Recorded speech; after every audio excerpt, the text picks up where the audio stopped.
तो भाई और बहनों, आज हम भक्ति और भगवान पुस्तक के ऊपर मर्यादाओं को लेकर चलेंगे। जैसा गुरुदेव भगवान ने लिखा है हम केवल उसको पढ़ेंगे ताकि हम मर्यादा तोड़ने से बचें, और जहां कोई विशेष पॉइंट होगा परमात्मा प्रेरणा करेंगे तो दास आप जियों को खुलकर बताएगा। नाम दीक्षा लेने वाले व्यक्तियों के लिए आवश्यक जानकारी। नंबर है 1, पूर्ण गुरु की पहचान। यानी भक्ति शुरू करने के लिए सबसे पहले तो हमारे को गुरु की पहचान होना अति आवश्यक है। आप जी देखा देखी से जुड़ रहे हैं, किसी के कहने से जुड़ रहे हैं, आप अपने किसी भूत प्रेत की बाधा के कारण जुड़ रहे हैं, किसी हारी बीमारी के कारण जुड़ रहे हैं, तो ठीक है, सच्चा सतगुरु धरती पर प्रकट है, आपके उन कष्टों का निवारण भी करेगा। लेकिन मुख्य जो काम है सतगुरु का केवल कष्टों का निवारण करने तक ही नहीं है। सतगुरु का यहां आने का, ये ज्ञान देने का, ये भक्ति देने का मुख्य प्रयोजन है हमारा 84 लाख योनियों वाला जन्म मरण का रोग समाप्त करना, जन्म मृत्यु का रोग समाप्त करना, हमें मोक्ष प्रदान करवाना।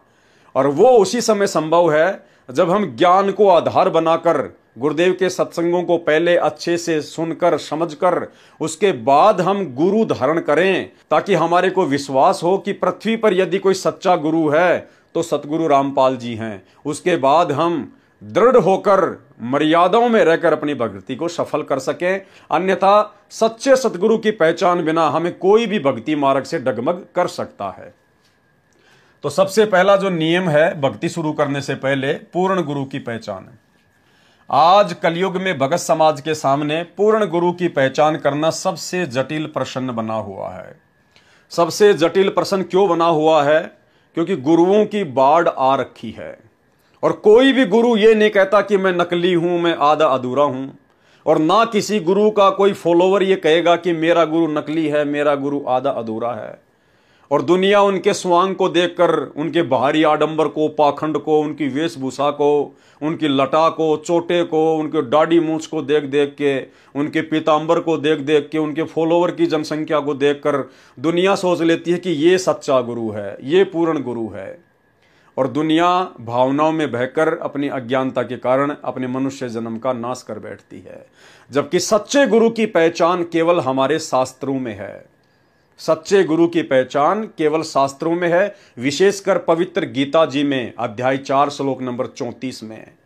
तो आज कौन है वो संत जो शास्त्रों के अनुसार भक्ति बता रहा है, जो शास्त्रों के अनुसार अपने भक्ति मार्ग को आगे बढ़ा रहा है, और सच्चे सतगुरु की शरण में आने के बाद आत्माओं को वो अद्भुत अद्वितीय लाभ प्राप्त होते हैं जिनके विषय में हम कभी कल्पना भी नहीं कर सकते थे। लाभ तो बाकी संतों की जो संगत है उनको भी हो रहे होते हैं, लेकिन उन संतों की संगत को केवल उनके पूर्व जन्मों के अच्छे कर्मों वाले पुण्य ही मिलते हैं। वर्तमान की भक्ति से उन्हें किसी प्रकार का कोई लाभ नहीं होता। केवल उनके पिछले जन्म जन्मांतरों की जो दान पुण्य से रिचार्ज की गई जो बैटरी है वही उनको मिलती है। और वो भोली आत्मा सोच बैठती है कि हमारे गुरुजी सच्चे हैं, हमारे गुरुजी पूर्ण हैं, हमारे गुरुजी ने जो मंत्र दे दिया वो सत्य है, क्योंकि हमें तो लाभ ही लाभ हो रहे हैं। लेकिन भाई और बहनों, यदि बैटरी आगे चार्ज नहीं है, वो अचानक से डिस्चार्ज हो जाती है और उसके बाद में उसके सारे काम वहीं पे रुक जाते हैं। तो सच्चे गुरु की पहचान केवल शास्त्रों में है, और शास्त्रों का ज्ञान केवल सच्चा गुरु ही दे सकता है। अन्यथा शास्त्रों में से कोई भक्ति का ABCD भी निकाल कर आपको नहीं बता सकता है। लेकिन इसका बहुत ही लघु और साधारण सा उत्तर है कि जो गुरु शास्त्रों के अनुसार भक्ति करता है और अपने अनुयायियों अर्थात शिष्यों द्वारा करवाता है वही पूर्ण संत है। चूंकि भक्ति मार्ग का संविधान धार्मिक शास्त्र जैसे कबीर साहिब की वाणी, नानक साहिब की वाणी, संत गरीबदास जी महाराज की वाणी, संत धर्मदास जी साहिब की वाणी, वेद, गीता, पुराण, कुरान, पवित्र बाइबल आदि हैं। जो भी संत शास्त्रों के अनुसार भक्ति साधना बताता है और भगत समाज को मार्गदर्शन करता है तो वह पूर्ण संत है। यानी शास्त्रों के अनुसार जो भक्ति साधना बताता है वही पूर्ण संत हैं। बाकी सारे के सारे नकली हैं, पाखंडी हैं, ढोंगी हैं, आधे अधूरे हैं। उनके पास में अध्यात्म का क ख ग भी नहीं है। भले आज वो वर्तमान में शंकराचार्य के पद पर हो, चाहे किसी बहुत बड़े राम भद्राचार्य के पद पर हो, अन्यथा वह भगत समाज का घोर दुश्मन है। अन्यथा वह भगत समाज का सबसे बड़ा शत्रु है, सबसे बड़ा दुश्मन। क्योंकि ये मनुष्य शरीर जो 84 लाख योनियों से भिन्न आप और हमें परमात्मा ने दिया है, ये मनुष्य जन्म सिर्फ और सिर्फ शास्त्र अनुसार भक्ति करके अपना मोक्ष करवाने के लिए मिलता है। केवल ये मनुष्य जन्म ही है, ये मनुष्य योनि ही है जो भक्ति और भगवान के विषय में जान सकती है, समझ सकती है। आप जी किसी गधे को या कुत्ते को बैठा कर कहो कि भैया चलो भक्ति करेंगे, बोल राम राम राम राम, राधे राधे राधे राधे, वो कुछ नहीं जानेगा। उसको पता ही नहीं कौन राम है, कौन राधे है, क्या भक्ति है। केवल मनुष्य को परमात्मा ने इतनी सद्बुद्धि बख्शी है अपनी विशेष VIP रजा से। क्योंकि मनुष्य योनि का प्रथम और अंतिम टारगेट केवल एक ही है कि सच्चे गुरु की शरण प्राप्त करके पूर्ण सत भक्ति करके और अपनी आत्मा का आत्म कल्याण करवाना। और जो व्यक्ति इस आत्म कल्याण के मार्ग में नकली संत बनकर जगह जगह बैठे हैं, परमात्मा की आत्माओं को फंसा कर बैठे हैं अपने दान धर्म के चक्कर में, अपनी रोजी रोटी के चक्कर में, वो भगत समाज के, मानव समाज के सबसे बड़े दुश्मन हैं। जो शास्त्रों के विरुद्ध साधना करवा रहा है, इस अनमोल मानव जन्म के साथ खिलवाड़ कर रहा है, ऐसे गुरु या संत को भगवान के दरबार में घोर नरक में उल्टा लटकाया जाएगा। उदाहरण के तौर पर जैसे कोई अध्यापक सलेबस अर्थात पाठ्यक्रम से बाहर की शिक्षा देता है तो वह उन विद्यार्थियों का दुश्मन है। गीता अध्याय 7 श्लोक 15, न माम दुष्कृतिन मूढ़ा परपदन्ते नराधमा मायमा अपहंत ज्ञाना आशुरम भावम आश्रित। अनुवाद, माया के द्वारा जिनका ज्ञान हरा जा चुका है, ऐसे आसुर स्वभाव को धारण किए हुए मनुष्य में नीच दूषित कर्म करने वाले मूर्ख मुझको भी नहीं बसते। अर्थात वे तीनों गुणों रजगुण ब्रह्मा, सतगुण विष्णु, तमगुण शिव की साधना ही करते हैं। यजुर्वेद अध्याय नंबर 40 श्लोक नंबर 10 संत रामपाल दास द्वारा भाष्य। हिंदी अनुवाद, परमात्मा के बारे में सामान्यतः निराकार अर्थात कभी न जन्मने वाला कहते हैं, दूसरे आकार में अर्थात जन्म लेकर अवतार रूप में आने वाला कहते हैं। जो टिकाऊ अर्थात पूर्ण ज्ञानी अच्छी प्रकार सुनाते हैं, उसको इस प्रकार सही तौर पर वही समरूप अर्थात यथार्थ रूप में भिन्न भिन्न रूप से प्रत्यक्ष ज्ञान कराते हैं। गीता अध्याय 4 श्लोक नंबर 34 अनुवाद, उसको समझ उन पूर्ण परमात्मा के ज्ञान व समाधान को जानने वाले संतों को भली भांति दंडवत प्रणाम करने से, उनकी सेवा करने से और कपट छोड़कर सरलता पूर्वक प्रश्न करने से वे परमात्म तत्व को भली भांति जानने वाले ज्ञानी महात्मा तुझे उस तत्व ज्ञान का उपदेश करेंगे। नंबर 2, नशीली वस्तुओं का निषेध। यदि आपको सच्चे गुरु की पहचान हो जाती है और यदि सौभाग्य से आप उनकी शरण में आ जाते हैं, उपदेश प्राप्त कर लेते हैं, जो कि वर्तमान में इस पूरी पृथ्वी पर एकमात्र सच्चे सतगुरु केवल सतगुरु रामपाल जी परमेश्वर जी हैं, यदि आप इनके शरण में आ जाते हैं, उपदेश प्राप्त कर लेते हैं, उसके बाद में आपके लिए जो नियम है, सबसे पहला नियम है नशीली वस्तुओं का सेवन निषेध। हुक्का, शराब, बियर, तमाकू, बीड़ी, सिगरेट, हुला, सूंघना, गुटखा, मांस, अंडा, सुल्फा, अफीम, गांजा और अन्य नशीली चीजों का सेवन तो दूर रहा, किसी को नशीली वस्तु लाकर भी नहीं देनी है। बंदी छोड़ गरीबदास जी महाराज इन सभी नशीली वस्तुओं को बहुत बुरा बताते हुए अपनी वाणी में कहते हैं कि सुरापान मदमासाहारी गमन करे भोगे पर नारी, 70 जन्म कटत है शीशम साक्षी साहिब है जगदीशम। क्या कह रहे हैं आदरणीय गरीबदास जी महाराज? सुरापान, सुरापान यानी शराब पीना, मद मांसाहारी यानी मांस का आहार करना, और गमन करे भोगे पर नारी, दूसरी औरतों के साथ में व्यभिचार करना। कहते हैं ऐसी आत्माओं के 70 जन्म कटत हैं शीशम। ऐसी दुष्ट आत्माओं के जो शराब का सेवन करता है, नशे का सेवन करता है, जो मांस खाता है, दूसरी औरतों के साथ में शारीरिक संबंध बनाता है, कहते हैं ऐसी आत्माओं को अगले जन्मों में 70 जन्म कटत है शीशम। लगातार 70 जन्म उनके शीश कटेंगे, बकरा बनकर, मुर्गा बनकर या सैनिक बनकर। सीमा पे दुश्मन शीश काटेगा या वैसे एक्सीडेंट में शीश कट जाएगा, लड़ाई झगड़े में कोई मार देगा, शीश काट देगा। ऐसी दुर्गति से उसकी लगातार 70 जन्म तक मृत्यु होगी। साक्षी साहिब है जगदीशम, यानी वो परमात्मा इस बात का साक्षी है। पर द्वारा स्त्री का खोले 70 जन्म अंधा हो डोले। जो व्यक्ति दूसरी स्त्रियों के साथ में अवैध शारीरिक संबंध बनाता है, कहते हैं 70 जन्म लगातार वो अंधे के प्राप्त करता है। मान लीजिए गधा बन गया तो अंधा गधा बनेगा, कुत्ता बन गया तो जन्म से ही अंधा होगा, मनुष्य योनि प्राप्त हो गई तो जन्म से ही अंधा होगा। जैसे आपके राम भद्राचार्य, ये उसके पिछले जन्मों के कुकर्मों का परिणाम है। जितने भी लोग जो जन्म से अंधे होते हैं, ये पिछले जन्मों के उनके कुकर्मों के परिणाम होते हैं। जो मनुष्य जन्म प्राप्त करके भी अंधा, तो पिछले जन्म में वो व्यभिचारी था, गैर शारीरिक संबंध बनाया करता था। तो परमेश्वर उनकी स्थिति बता रहे हैं कि वर्तमान में या तो सुधर जाओ, सच्चे गुरु की शरण में आकर भक्ति कर लो, अन्यथा यदि ये बुराइयां करोगे, जो बुराइयां आपको गरीबदास जी के द्वारा बताई जा रही हैं, तो अगले जन्मों में फिर से आपको गधे कुत्ते सुअर बनकर या इंसान बनकर अंधे का जीवन भोगना पड़ेगा, अंधे का जीवन। पर द्वारा स्त्री का खोले 70 जन्म अंधा हो डोले। मदिरा पीवे कड़वा पानी 70 जन्म कुत्ते के जानी। मदिरा पीवे यानी शराब पीने वाला व्यक्ति, एक घूंट शराब की जो पीता है, उसके अगले जन्मों में लगातार 70 जन्म कुत्ते के होते हैं, समान के। तो सोचिए आदमी पूरी जिंदगी में कितनी घूंट शराब पीता होगा, उसी हिसाब से आइडिया लगा लेना कि उसके कितने जन्म लगातार उसके कुत्ते के होंगे। आज वर्तमान में जो ये कुत्ते घूम रहे हैं ना, ये अफलातून, गंदी नाले का पानी पीते हैं, किसी ने उल्टी कर रखी उसको चाटते हैं, रोटी नहीं मिली तो फिर गोबर खाते हैं, लेटरिन खा के आते हैं, शरीर पे खुजली हो जाती है, कीड़े पड़ जाते हैं, कोई गाड़ी का टायर चढ़ जाता है, लंगड़ा होके घूमता है, कमर टूट जाती है, घसीट घसीट के चलता है। ये कौन है? ये वही अफलातून हैं जो कभी पहले मनुष्य शरीर में थे, साधु संतों की बातों पे गौर किया नहीं और गुट्टी लाला के टीटी पाक रहे थे, शराब पी पी के मस्ती किया करते थे। ये वही लोग हैं जो आज कुत्ते बन के घूम रहे हैं। ये परमेश्वर का विधान है।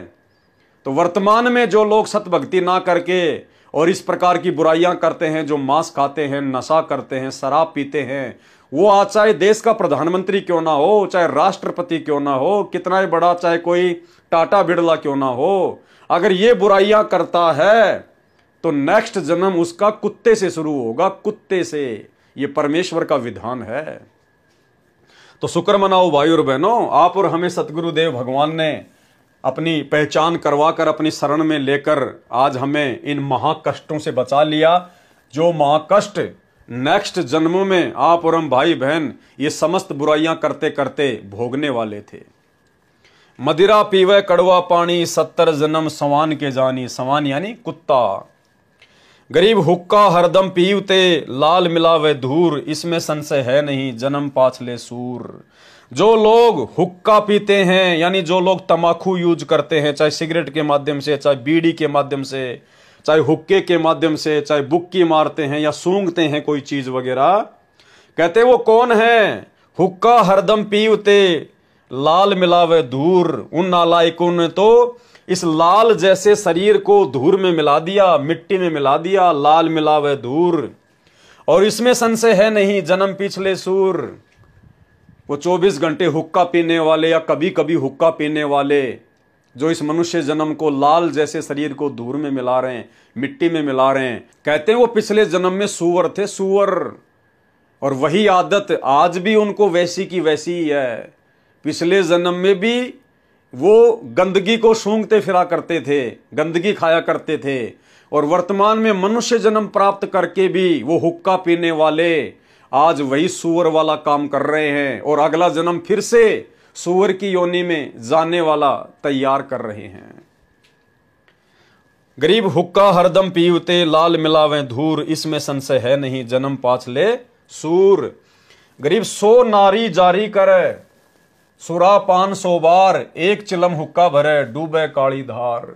100 नारी जारी करे और सुरा पान 100 बार, एक चिलम हुक्का भरे डूबे काली धार। अब 100 नारी जारी क्या है? गरीबदास जी ने पहले बताया कि एक पर स्त्री के साथ अवैध संबंध बनाने वाला, वो अवैध संबंध चाहे प्यार प्रेम के तहत बनाओ चाहे बलात्कार के तहत बनाओ, यानी अपनी खुद की औरत को छोड़कर जो अन्य स्त्रियों के साथ में आपसी रजामंदी से या जबरदस्ती कैसे भी यदि वो अवैध संबंध बनाता है तो कहते हैं 70 जन्म तक वो अंधा होके घूमता है। और यहां क्या कह रहे हैं गरीबदास जी कि 100 नारी जारी करे और 100 बार सुरापान। एक शराब पीने वाला 70 जन्म तक अंधे के जन्म भोगता है लगातार। अब यहां उन्हीं कर्मों को यदि 100 बार कर लिया जाए, जिस एक कर्म के करने से, एक बार शराब पीने से 70 जन्म कुत्ते के और एक बार किसी गैर औरत के साथ शारीरिक संबंध बनाने से 70 जन्म लगातार अंधे के प्राप्त होते हैं। कहते वही कर्म यदि 100 बार कर लिए जाएं, 100 नारी जारी करे सुरापान 100 बार और एक चिलम हुक्का भरे डूबे काली धार,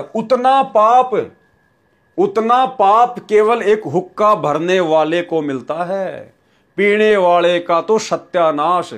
100 नारी जारी करे सुरापान 100 बार, कहते हैं उतना पाप केवल एक हुक्का भर के देने वाले को, किसी को बीड़ी उठाकर पकड़ाने वाले को, बीड़ी जलाने के लिए माचिस देने वाले को मिलता है।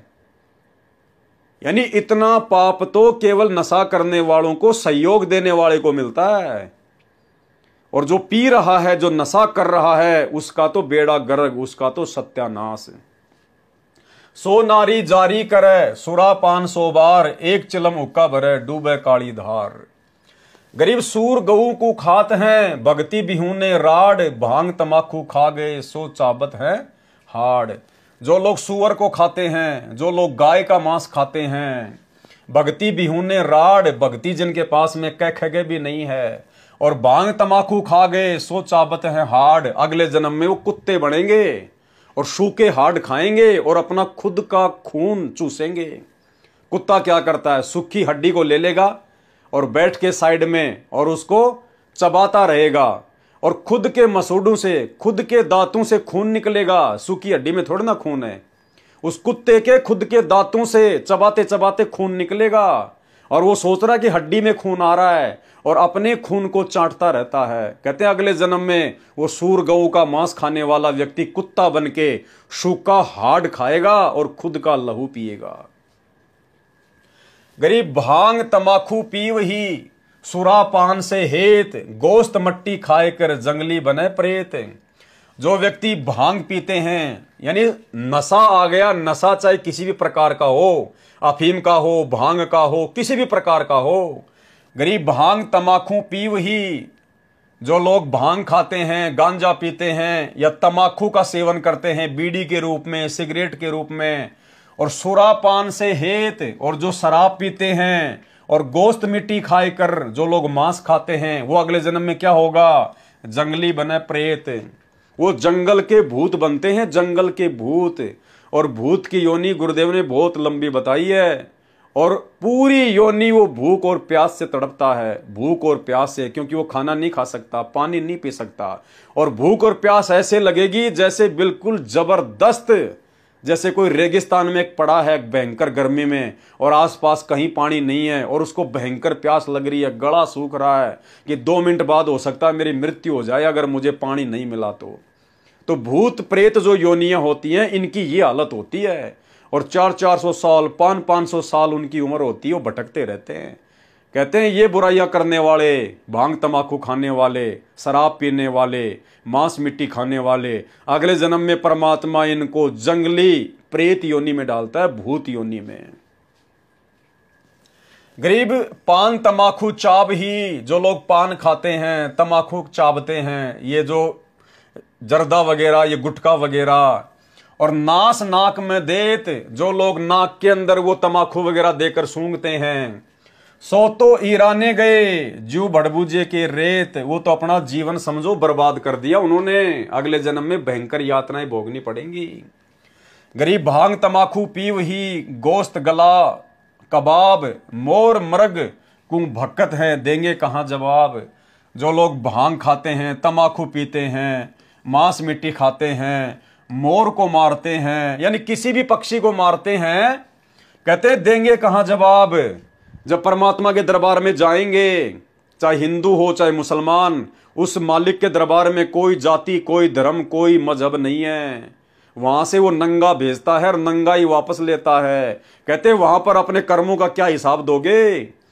जब यमराज धर्मराज आपसे पूछेगा कि भाई ये मनुष्य जन्म याद है ना, तेरे को क्यों दिया गया था, वहां जाने के बाद तो सब कुछ याद आ जाता है कि हाँ भगवान भक्ति करने के लिए दिया था। तो नालायक, तूने भक्ति तो करी नहीं, क्या बकवाद करके आ गया तू? दुनिया भर के मुर्गे खा के आ गया, दुनिया भर के मुर्गे मार के आ गया, दुनिया भर के जोटे बकरे ऊंट गाय सुअर खा खा के आ गया तू। नालायक, करने गया था शुभ कर्म और पाप कर्मों की मालगाड़ी भर के ले आया। उसको 84 लाख योनियों में ठोकेगा, नरक में ठोकेगा। जितने मुर्गे काटे हैं, जितने मुर्गे खाए हैं, चल मुर्गा बन उतनी बार, और अब तेरे गले कटेंगे, लोग तेरे को खाएंगे।